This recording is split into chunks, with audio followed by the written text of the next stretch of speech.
I don't remember exactly when I wanted to be or thought about being in the recording business. I thought I wanted to be in broadcasting business. But while I was in broadcasting, radio and television, I had access to equipment that I could record. And I loved music, and it was just a hobby. And then the short story is that some other friends that had similar paths got together, and we built a studio in Mobile, Alabama. And I built it because I was the only one that knew anything about electronics, which wasn't a lot in those days.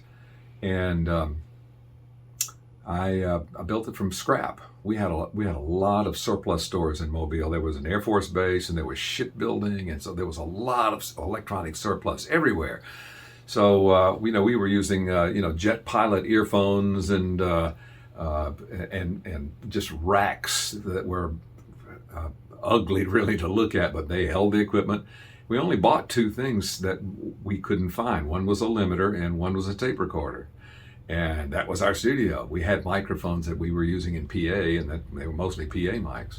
But anyway, that got me started, and someone came into the radio station I was working at, and said they wanted me to play one of their records, and we got to talking, and he said, "Hey, they were building a studio." And the long and short of it is, he said, "Do you want a job?" And I said, "Yes." And I came to Nashville. It was a really, really good education. And Buzz decided he wanted to build a studio with Bobby Russell. And he asked me if I would like to come along as the engineer. And I jumped at the chance. So in the original configuration, we had Jimmy Buffett, whom I had started producing an album on at SPAR, the studio from which I came. And we did what's called a demo album with me playing drums on some takes and engineering at the same time, if you can believe that. We recorded this demo album on Jimmy, and fortunately we were able to sell it to Barnaby Records, which was Andy Williams' label. When I first started recording in Nashville, recording was very simple. It was mostly 3 tracks, and the drum setup may have been a kick and a snare and an overhead. It was probably the standard.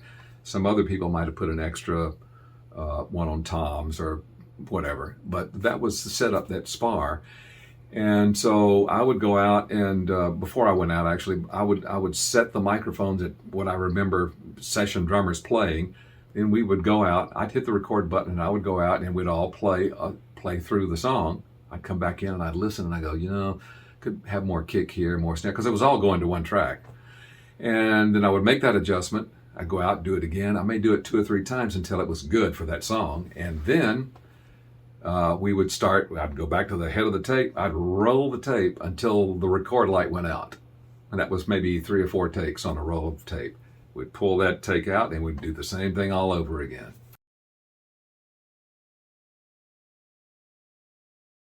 But I couldn't do it on my own. I needed someone that knew how to build a studio and knew quite a bit about engineering and all that. So I turned to my old friend Travis Turk, who was a natural choice to become the first engineer at Creative Workshop. Travis and I knew from the very beginning that Berry Hill, with its friendly and safe atmosphere, was the place for us. There we built a studio of cinder blocks and wood. Got ourselves an engineer who made that place sound good. Old Travis had a tape machine and Jimmy had some songs. We cranked that sucker up loud and played them all night long. So I came to Nashville in 1968 at a place called SPAR Recording Studio. We did sound-alikes, and a few other people that are of note are Buzz Cason and Bergen White and Bobby Russell, and they're in a staff band, and they did all of the music. Well, that's how I got my training in copying sounds on records, guitar sounds, drum sounds, and so forth. Well, it was a unique situation because Travis Turk had been the first person to ever record me when I was living in Mobile, and he was working in the studio there. He subsequently moved to Nashville, which was my good fortune. So I was able to do some stuff there, and then he went to work for Buzz. So one person recorded me from the first time I went into the studio in Mobile, and he was the producer on my first record. So it was incredible working with Travis because I felt comfortable. I knew how to be a live performer. I'd done that for a good number of years, and I felt comfortable with that. But being able, and it's a whole different environment, and learning how to use the studio efficiently. You can get caught up in your own stuff when you're in the studio and be a bit narcissistic about it. And I think they taught me how to not get so self-involved in recording and trying to capture the magic. And to me, I've kind of carried that process forward. I think it depends on the way you feel about it, because there's two things that you can do. You can either be a capture the magic person in the studio and look for the spontaneity, which I think for me that comes from the fact that I was a live performer first, and we had to be good on first take. But other people can sit in the studio for long periods of time and really work on things note by note and sentence by sentence. And it's great because there's some great records that have been done that way. But I think through the process of working with Buzz and Travis, because they were capture the magic people, I'm glad I picked up that's the way I like to record, and when I would produce, that's the way I produce. I got an invite to be manager at Eastern Sound in Toronto. It was a big studio. They were doing, at the time, Anne Murray's stuff and other big things.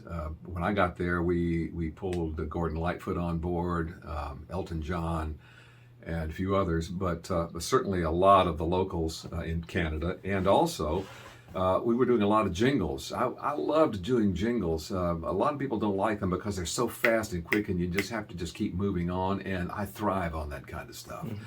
So I was doing a lot of those things, and it was a great place to really get my film chops. Also, we had a 35 millimeter, 60 millimeter projection in the large studio, and pickup recorders. So we could do 3-track. That was a big deal in film in those days, 3-track recording. So I learned a lot about film, and I brought that back to Nashville when I finally quit about 2 years after my stint there. My wife didn't like it, so we came back.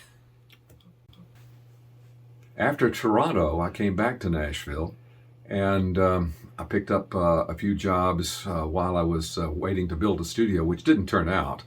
And I went freelance, and I looked around, and see, in Toronto there was a lot of freelance operators, and when I came back to Nashville, freelance was not happening at all. So I knocked on a few doors, and I knocked on a lot of doors, and I picked up a few clients that said, yeah, if you'll bring the client, I'll pay you, and that developed into a full-time career as far as a freelance is concerned. And then I got offered a job at Sound Shop, and that took me out of the freelance era for a while. And I stayed at Sound Shop for a while, and things changed, and I went back to freelance again, and had a great client that just took me to nearly every studio in town, and that was an extremely good experience. I get bored pretty easily at one place, and going from place to place, from studio to studio, was a dream for me. Oh man, man, my chops got so good because I had to learn every console ever made, and all the studios, the setups were so different.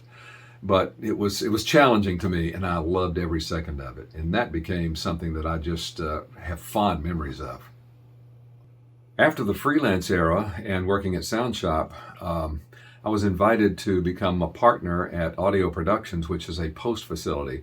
As I said earlier, I've got a lot of film training and a lot of broadcast training in marrying audio to broadcast and films, which helped tremendously to understand how when producers come in and want to do a television commercial, and understanding at that time exactly how long everything had to be and the click tracks involved to get the musicians to play at that click to fit 29 and a half seconds into a 30-second commercial. So there was a lot of learning period there, and once I got that happening, we built that business, Audio Productions, into a wonderfully powerful business to do commercials and tours. We did ADR for films. A lot of major films came through Nashville for various reasons, and television shows. And once I did that for 20-something years, I decided that it was time for me to quit. Getting old, and I said, I'm getting tired. I think I'll just go home. And so I did that, and but you know what? I couldn't put it down. There was just too much, and so I did a little. I was in broadcasting as an announcer, and so I started a little business doing voice acting. And then I met a couple of old friends, and one thing led to another, and we formed a record company. Here I am back in the record business again, and loving every second of it. I don't think I'll ever quit.